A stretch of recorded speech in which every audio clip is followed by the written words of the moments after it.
BJP and the RSS are trying to do, the heart of what they're trying to do, is trying to stop the expression, the participation of lower castes, other backward castes, tribals, and minority communities.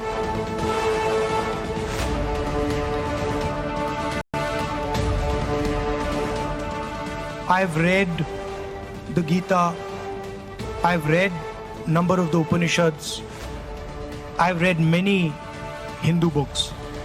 There's nothing Hindu about what the BJP does. There's absolutely nothing Hindu about it.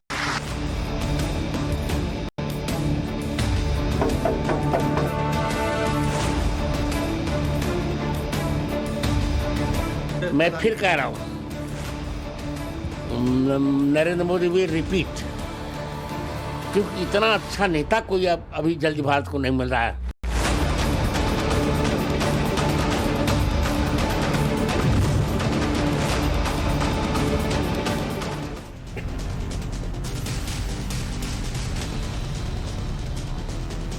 नमस्कार, times now Bharat पर देश के सबसे पसंदीदा debate show राष्ट्रवाद में आपका स्वागत है। आपके साथ मैं हूं राकेश पांडे।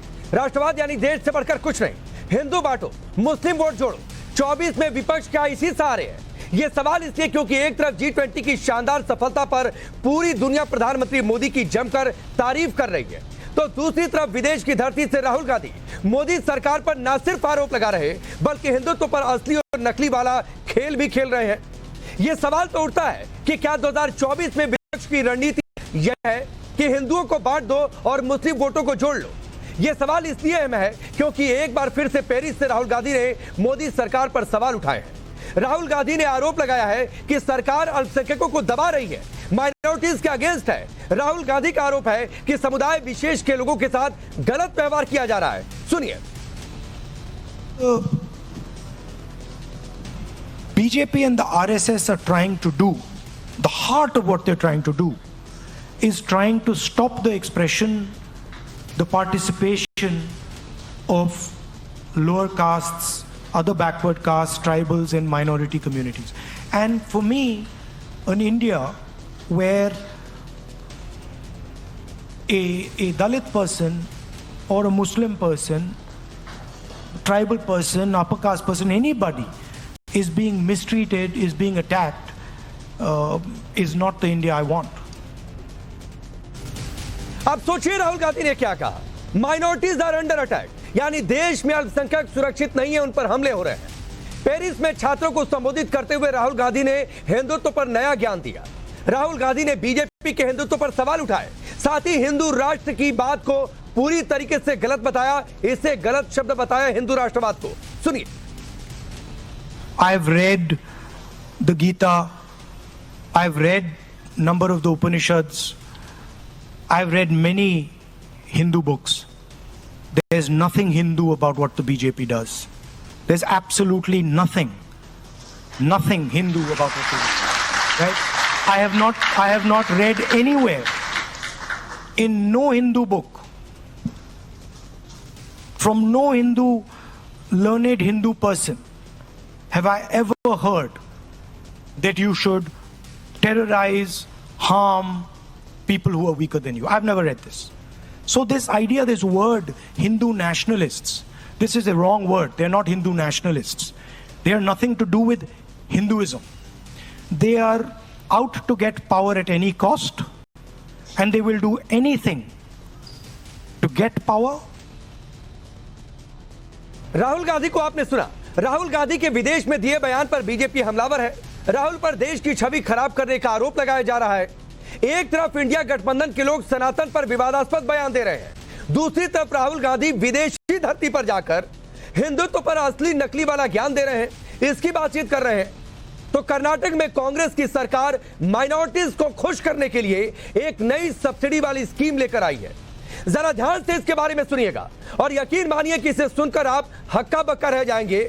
और इसको लेकर आरोप लग रहे हैं कि यह तो तुष्टीकरण के इम्तिहान है। कर्नाटक कांग्रेस की सरकार ने वाहन खरीदने पर माइनॉरिटीज को यानी अल्पसंख्यकों को 3 लाख तक करीब 50% सब्सिडी देने का ऐलान किया है। मतलब अगर कोई माइनॉरिटीज कर्नाटक में है अल्पसंख्यक गाड़ी खरीदने जाता है, 6 लाख की गाड़ी खरीदता है, तो सरकार 3 लाख अपनी ओर से दे देगी, यानी आधी कीमत दे देगी, उसे गाड़ी सिर्फ 3 लाख की मिलेगी। यह फायदा आपको तभी मिल सकता है जब आप अल्पसंख्यक हो। लेकिन सवाल यह उठता है कि यह सिर्फ अल्पसंख्यकों के लिए क्यों है? क्या कर्नाटक में हिंदू गरीब नहीं है क्या? या फिर अगर हिंदू गरीब है तो कांग्रेस सरकार हिंदू गरीबों को गरीब नहीं मानती, उसे गरीब सिर्फ अल्पसंख्यक नजर आते हैं? क्या हिंदू जो गरीब है उसे इस तरीके की मदद की जरूरत नहीं है? नौकरी में आरक्षण, दूसरे फायदे, वो बात समझ में आती है जो तय नियमों के हिसाब से है, जो कानून में है। लेकिन क्या यह अपीजमेंट नहीं है? बीजेपी का आरोप है कि इस तरह के फैसले से कांग्रेस ने तुष्टीकरण की हद कर दी है। राहुल गांधी, कांग्रेस और उनका इंडिया गठबंधन भले मोदी को रोकने के लिए हर हथकंडे अपना रहा हो, लेकिन जगत गुरु राम भद्राचार्य ने प्रधानमंत्री नरेंद्र मोदी को फिर से सत्ता पर काबिज होने की भविष्यवाणी कर दी है। साथ ही राहुल गांधी पर भी हमला बोला। सुनिए। मैं फिर कह रहा हूं,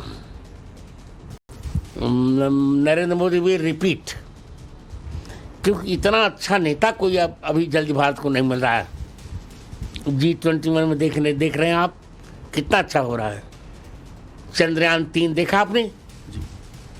कई जन्म में कांग्रेस न कर पाती।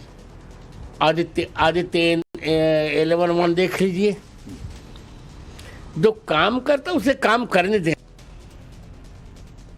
सनातन को खत्म करने की बात करने वाले उदयनिधि स्टालिन को भी जगत गुरु ने करारा जवाब दिया। स्वामी राम भद्राचार्य ने कहा कि उदयनिधि अब अस्तनिधि हो जाएंगे। सुनिए। वो अस्तनिधि हो जाएगा, वो अस्तनिधि हो जाएगा कह रहा ना। हिंदू धर्म सहिष्णु है, सरकार नहीं करेगी, हम ही लोग कर रहे देंगे प्रसाद। अगला चुनाव देख लीजिएगा, नमो राघवा, अस्त हो जाए। चलिए वो सवाल आपके सामने रखता हूं जिनके इर्द गिर्द आज की चर्चा आगे बढ़ने वाली है। सवाल पहला यह कि हिंदू बांटो मुस्लिम वोट जोड़ो 24 में विपक्ष की रणनीति क्या यही है? सवाल यह भी कि हिंदुत्व पर राहुल गांधी का असली नकली वाला यह खेल क्या असर दिखाएगा? सवाल यह भी कि मोदी देश चमका रहे, राहुल विदेश जाकर झूठे आरोप लगा रहे, सरकार की आलोचना करिए, बात समझ में आती है। चलिए आपका परिचय आज के मेहमानों से। राकेश त्रिपाठी भारतीय जनता पार्टी के नेता और प्रवक्ता, संगीत रागी जी पॉलिटिकल एनालिस्ट के तौर पर, मनोज काका जी समाजवादी पार्टी के नेता और प्रवक्ता, उदित राज जी कांग्रेस पार्टी के नेता और पूर्व सांसद, मोहम्मद फरहान हमारे साथ MIM पार्टी के नेता और प्रवक्ता हमारे साथ जुड़ चुके हैं। आप सभी का बहुत बहुत स्वागत है। उदित राज जी, मैं आपसे शुरू करता हूं। क्या इस देश में माइनॉरिटीज आर अंडर अटैक है क्या? बिल्कुल अंडर अटैक है। आप देखिए कि माइनॉरिटी का जो मौलाना आजाद स्कॉलरशिप थी वो छीन ली गई। माइनॉरिटी का जो एजुकेशन में आज हायर एजुकेशन में परसेंटेज है वो 5% रह गया है, और जबकि दलित का 14-15% हो गया है। तो माइनॉरिटी का डिस्क्रिमिनेशन तो हर जगह है। ये तो खुल्लम खुल्ला है कि ठेले वाला है तो कहते हैं मुसलमान से सब्जी न खरीदो। ये आप मानेसर में देखा, दिल्ली में देखा, इनका आर्थिक बहिष्कार करो। ये कौन कर रहा है? बीजेपी के लोग कर रहे हैं। माइनॉरिटी के लोग दिख कहाँ रहे हैं इस देश में? और ऐसे जो ये भक्त इस समय ये सुनक आए हुए हैं और कह रहे हैं कि सुनक के ऊपर गर्व है, वो अपने आप को हिंदू कहते हैं। अरे बेशर्मी की हद हो गई है। इस देश में कभी मुसलमान मुख्यमंत्री प्रधानमंत्री मुख्यमंत्री बनाकर तब कहो न। यहाँ तो सोनिया जी के ओरिजिन से और राहुल जी के ओरिजिन को कि अरे ईसाई है। अरे आप सुन लीजिए भाई, बस बात।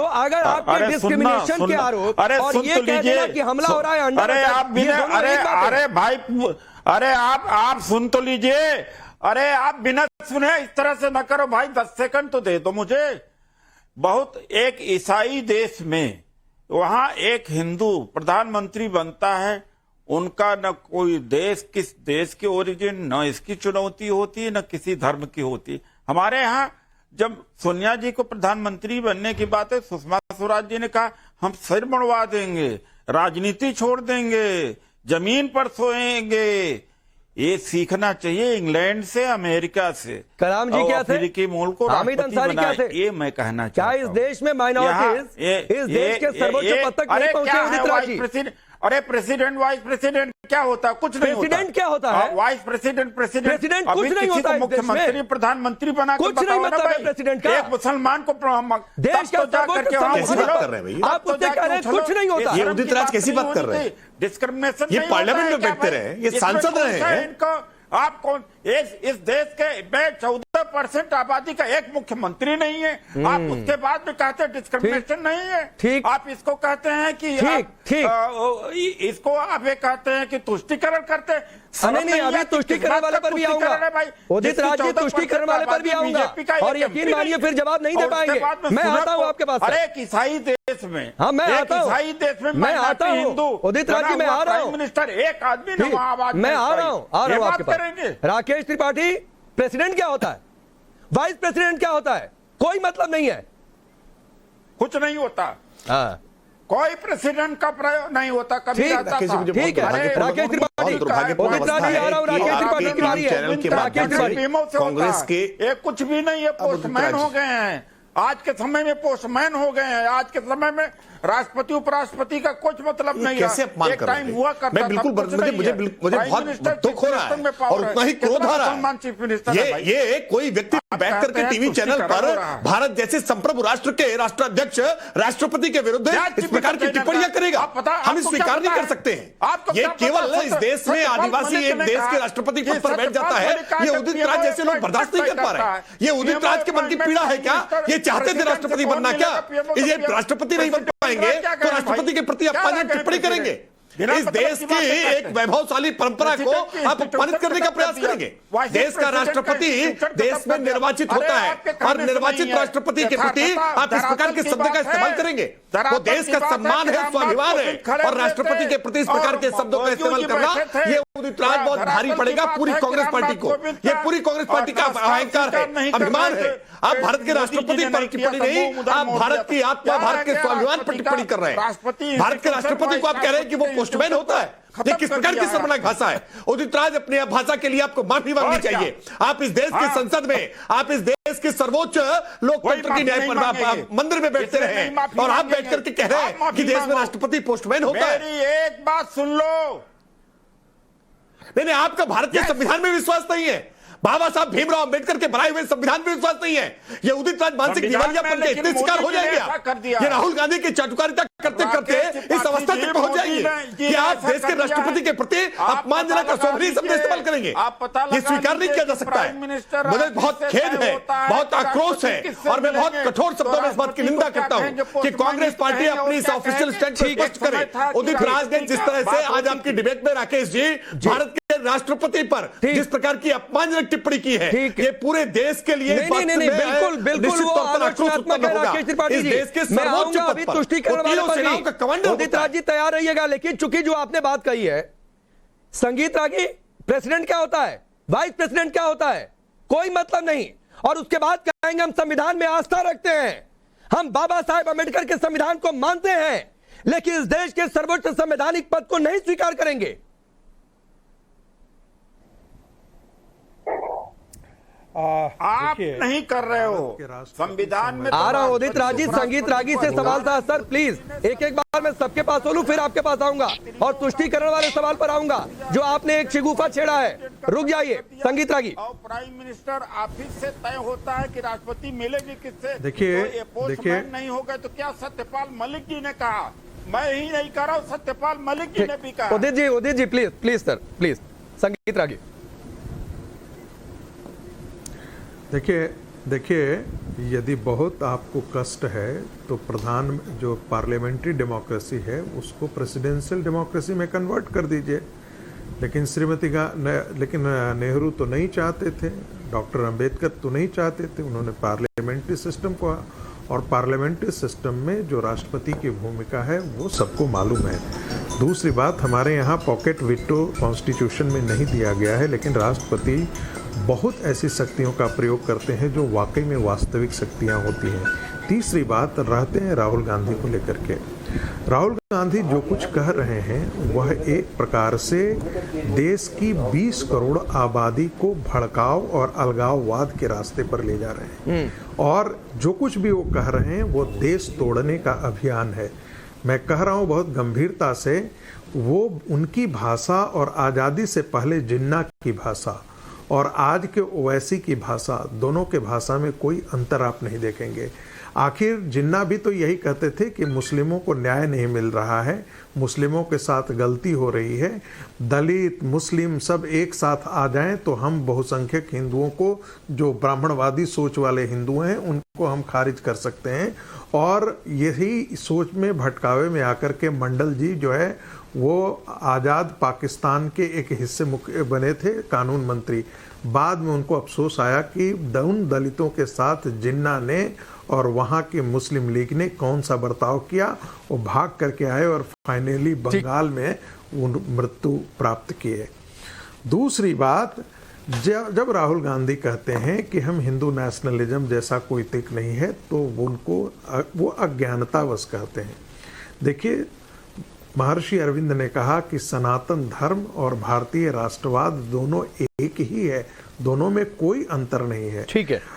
विवेकानंद को तो आप मानते हैं, विवेकानंद ने कहा एक भी व्यक्ति में 2-3, बस बाद में हमको मत दीजिएगा, हम पूरी गंभीरता से इसको सब रख दे रहे हैं। विवेकानंद ने कहा एक भी व्यक्ति यदि हिंदू समाज से बाहर जाता है तो एक हिंदू समाज की संख्या नहीं कम होती है, बल्कि हिंदू समाज का एक दुश्मन पैदा होता है।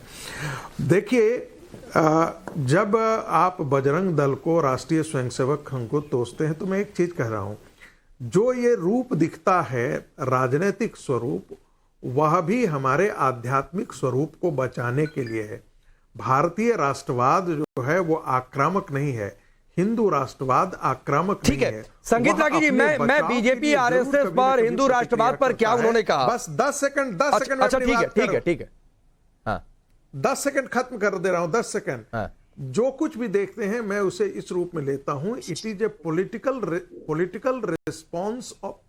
रिस्पॉन्स ऑफ हिंदुइज्म और followers of Hindutva to political Islam and political Christianity in India.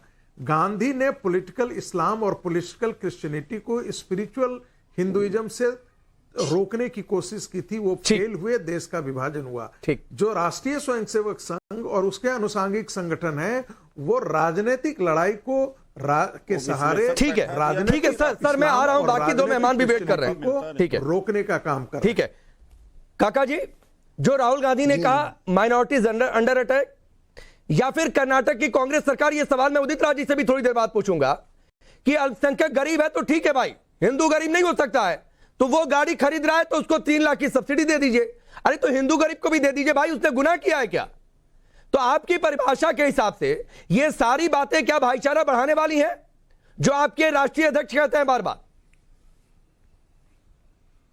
नहीं, आपने राहुल जी का जो बयान थोड़े संदर्भों में दिखाया, मैंने तो वही सुना। हमारे राष्ट्रीय अध्यक्ष ने तो कई बार, अनेक बार, जो संविधान में जो बात कही गई है कि प्रतिष्ठा और अवसर की क्षमता होनी चाहिए सभी को, उसी की बात कर रहे थे।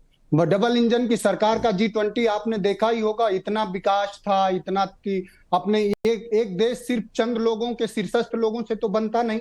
आप भी राकेश जी मानते होंगे कि देश तो वहां के संपूर्ण नागरिकों से बनता है, और हम एक पंथ निरपेक्ष देश हैं, आप इसको भी मानते होंगे। और राहुल गांधी का जो बयान आपने सुनाया साइंस प्रो यूनिवर्सिटी का, मैंने सुना, उन्होंने दलितों के खिलाफ की जो बात कही वो सरकार स्वयं मानती है, सरकार का नीति आयोग मानता है कि इस देश में सबसे ज्यादा दलितों के खिलाफ अत्याचार हो रहा है।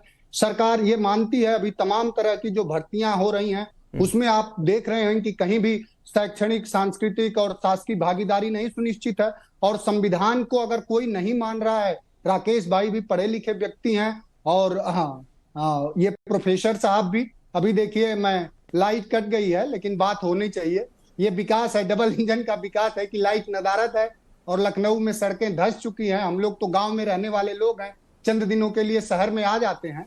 अब आपके मुद्दे पर आते हैं। राहुल गांधी ने जो बात कहा वो सच कहा और सही कहा। हमारे धर्म में अगर आप पढ़ेंगे, रामायण भी मैंने पढ़ी हुई है, रामायण में तो पहले ही पन्ने पे लिखा है कि परहित सरिस धर्म नहीं भाई, पर पीड़ा सम नहीं अधमाही, कि दूसरे का। और वही बात स्वामी विवेकानंद ने कहा कि भाई व्यक्ति की सेवा ही भगवान की सेवा है। लेकिन दुर्भाग्य से भारतीय जनता पार्टी धर्म के नाम पर पाखंड फैलाती है, उन्माद फैलाती है, गरीब दलित वंचित लोगों को मारती है। मनोज काका जी, एक तो रामायण पर ज्ञान नहीं चाहिए सर, वरना मैं पलटकर सवाल पूछूंगा कि आपकी पार्टी के महासचिव क्या कहते हैं, तो आप फिर दूसरी लाइन पर चले जाएंगे। तो सर प्लीज रामायण पर मत ज्ञान दिया करिए आप लोग। राकेश उसके लिए मैं भाई, किसी साधु संत को बुला लूंगा। सवाल मेरा बहुत सीधा सा था, हिंदू गरीब गरीब नहीं, माइनॉरिटी गरीब गरीब हो गया इस देश में। बिल्कुल बिल्कुल हिंदू ये भाईचारा बढ़ाने वाला फैसला है क्या? उस पर आप नहीं बोल रहे। अरे मैं बिल्कुल बोल रहा हूं, आप सुनेंगे तो आप इतना चिल्लाने की और व्यग्रता में रहेंगे। अरे क्या बोलेंगे, कन्या विद्याधन में ये खुद है, इस प्रकार का डिस्क्रिमिनेशन करते थे। आरक्षण किसको है? ईडब्ल्यूएस का आरक्षण किसको? अभी श्री राम कॉलेज में 25 प्रोफेसरों की भर्ती हुई है, 24 के 24 ये आरक्षण का मसला है, ये आरक्षण का मसला है मनोज काका जी, आरक्षण का मसला है, सवाल उठा, ये आरक्षण का मसला है, आरक्षण का मसला नहीं है, ये आरक्षण का मसला है। राकेश त्रिपाठी एक मिनट रुकिए, राकेश त्रिपाठी ये आरक्षण का मसला है क्या? इसके बाद उदित जी मैं आ रहा हूँ आपके पास। बिल्कुल हाशिए पर रखोगे। अच्छा ठीक है, मसला नहीं है, मसला ये है राकेश जी, आप समाजवादी पार्टी से पूछ रहे हैं। अरे उदित जी, राकेश त्रिपाठी की एक टिप्पणी पहले, राकेश त्रिपाठी जी उत्तर प्रदेश में सब्सिडी दे दीजिए धर्म के आधार पर। धर्म योजना में बालिकाओं के भीतर डिस्क्रिमिनेशन करती थी, हिंदू बालिकाओं को पैसे नहीं मिलेंगे लेकिन मुस्लिम बालिकाओं को पैसे देंगे। ये जब बालिकाओं के भीतर डिस्क्रिमिनेशन करते रहे, जिसको सुप्रीम कोर्ट ने रोकने का काम किया, ऐसे लोगों से हम क्या सवाल पूछेंगे? ये तो चोर चोर मौसेरे भाई है। अरे भाई कांग्रेस पार्टी जो तुष्टीकरण की नीति की बात कर रही है, उस तुष्टीकरण की नीति को ही उससे ज्यादा वेग में समाजवादी पार्टी उत्तर प्रदेश में अपने शासनकाल में अपना चुकी है। इसलिए ये सब तो मिलकर के एक साथ सारे सीआर मिलकर के हुआ करेंगे। सबका हक अधिकार देना चाह रहे हो तो जातिगत जनगणना से क्यों भागते हो? अरे भाई ये तो कब्रिस्तान के लिए चार दीवारी और शमशान को बहाल छोड़ने वाले लोग रहे। ये तो जिंदा तो जिंदा, ये मुर्दों के बीच में भी भेदभाव करते रहे, मजहब के आधार पर मुर्दे में भेदभाव करते थे। ये समाजवादी पार्टी के लोगों से मैं आगे बढ़ रहा हूं। मनोज काका जी एक मिनट, मनोज काका जी, अरे सर भर्तियों पर मत जाइए वरना कोई, ठीक है राकेश त्रिपाठी जी एक मिनट, मनोज काका जी भर्तियों पर मत जाइए सर, वरना आपके शासन काल में भर्तियों में कहां किस जाति के लोग आए, कहां किन जाति के लोगों का डिप्लॉयमेंट हुआ, सर बात बहुत दूर तक जाएगी। कोई किसी की कमीज साफ नहीं है। उदित राज जी मैं आपके पास आ रहा हूं, नहीं कमीज साफ है भाई, नहीं कमीज साफ है। उदित राज जी एक मिनट, मोहम्मद फरहान इसके बाद सीधे आपके पास आऊंगा माफी के साथ। तुम्हारे में हिम्मत है जरा सा, एक मिनट रुक जाइए सर, मत हिम्मत देखिए, कोई किसी की हिम्मत ना देखे, के बारे में बात करें ना कोई किसी की हिम्मत देखे प्लीज सर, ये डिबेट हिम्मत देखने दिखाने के लिए नहीं है। मैं अभी श्री राम कॉलेज में 24 प्रोफेसर, ठीक है ना, अरे छोड़ दीजिए उधर मत जाइए वरना फिर आपके ऊपर भी सवाल उठेंगे। उदित राज जी एक मिनट रुकिए प्लीज, मुर्गा लड़ाने जैसी बात हो गई है। उदित राज जी एक मिनट, आप मेरा सवाल उदित राज जी से, उदित राज जी कर्नाटक में जो हुआ है, सवाल सुन लीजिए सर, सवाल सुन लीजिए। आपके यहाँ तो हेल्दी डिबेट होता था, आज क्या हो गया?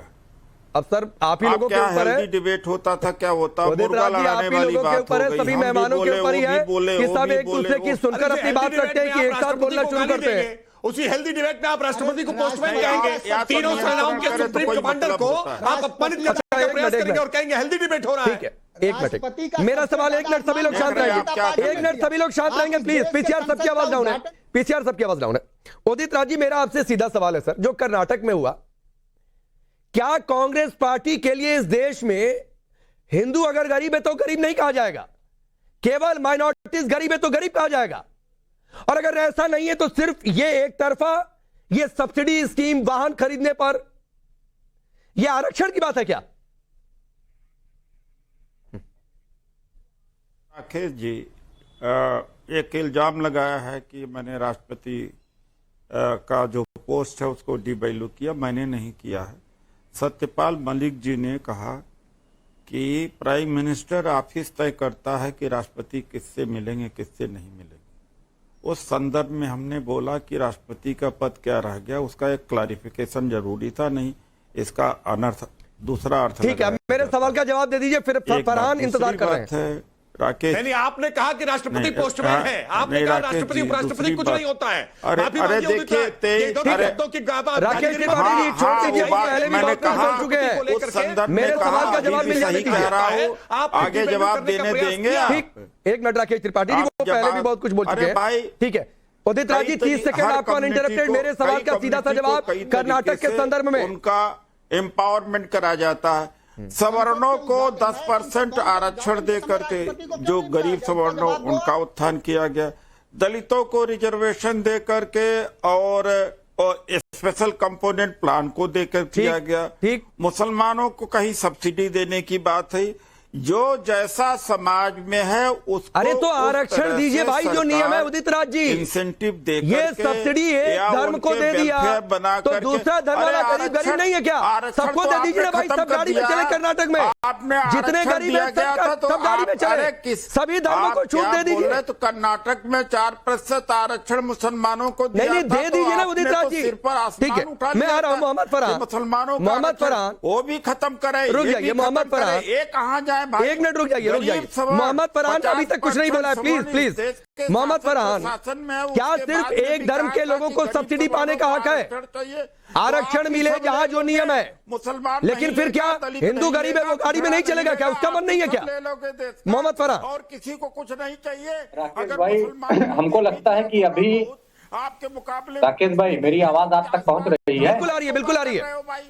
राकेश भाई, हमको लगता है कि अभी उदित राज जी पूरी तरीके से बोल नहीं पाए हैं, उनको बचा हुआ 8 मिनट और दे दीजिए, हम सब उनको सुन लेते हैं। नहीं, आपके पास में काफी देर से आया, आपको 1 मिनट अनइंटरप्टेड है। मोहम्मद फरहान बोलिए। बोलने नहीं दे रहे हैं भाई, ये बोलने ही नहीं दे रहे हैं। मोहम्मद फरहान हमारे साथ हैं क्या? आरक्षण मोहम्मद फरहान बोलिए, आपका नेटवर्क चला गया था बीच में। मोहम्मद फरहान, मैं ये चाहता हूं भाई, देखिए ऐसा है पांडे जी कि जो सत्ता में जब नहीं रहती जो पार्टी, वो चाहे कांग्रेस हो, तो मुसलमानों को याद करती है। ये आज बैठ करके टीवी पर कह रहे हैं कि प्रधानमंत्री नहीं बनाया, मुख्यमंत्री नहीं बनाया। अरे आप जब शासन सत्ता में 60 साल राज किए तो आपने मुसलमानों को मौका क्यों नहीं दिया? क्यों नहीं दिया? उत्तर प्रदेश में देते, मध्य प्रदेश में देते, हमने राजस्थान में देते, तमाम जगह। भैया बुलवा लीजिए पहले, पांडे जी बुलवा लीजिए उन्हें। नहीं, सिर्फ मोहम्मद फरहान की आवाज और जा रही है और किसी की नहीं, सिर्फ मोहम्मद फरहान की आवाज। प्लीज पीसीआर सुनिश्चित करें। देखिए पांडे जी, ऐसा है कि मैं जब मेरा आह्वान होता तभी मैं बोलता हूँ, बाकी उससे पहले एक ही मामले में किसी के इंटरप्ट नहीं करता हूँ। अभी राहुल गांधी जी जो ये सगुफा चलवा रहे हैं कर्नाटक में कि मुसलमानों को ये सब्सिडी गाड़ी पर दी जा रही है, कितना गरीब ऐसा व्यक्ति है जो क्या नाम है वहां पर गाड़ी खरीद सकता है, चाहे वो 2 व्हीलर हो, चाहे 4 व्हीलर हो, चाहे जो भी गाड़ियां हो, नहीं खरीद सकता है। तो गाड़ी जो खरीदने का फार्मूला चल रहा है वो क्या नाम है केवल अमीरों को लिए सब्सिडी दी जा रही है। कार खरीदने की क्षमता एक गरीब आदमी के पास नहीं होती, उसकी क्षमता होती है कि वो आटा दाल चावल खरीद। नहीं फरहान भाई, फिर तो सवाल उठेगा कि गरीब अमीर, अगर वो अमीर है तो उससे सब्सिडी की जरूरत क्या है? माफी के साथ फरहान भाई, मैं आपको समय नहीं दे पाया सर, आज वक्त इतना ही है। आप सबका बहुत बहुत शुक्रिया हमसे जुड़ने के लिए। मुख्यमंत्री योगी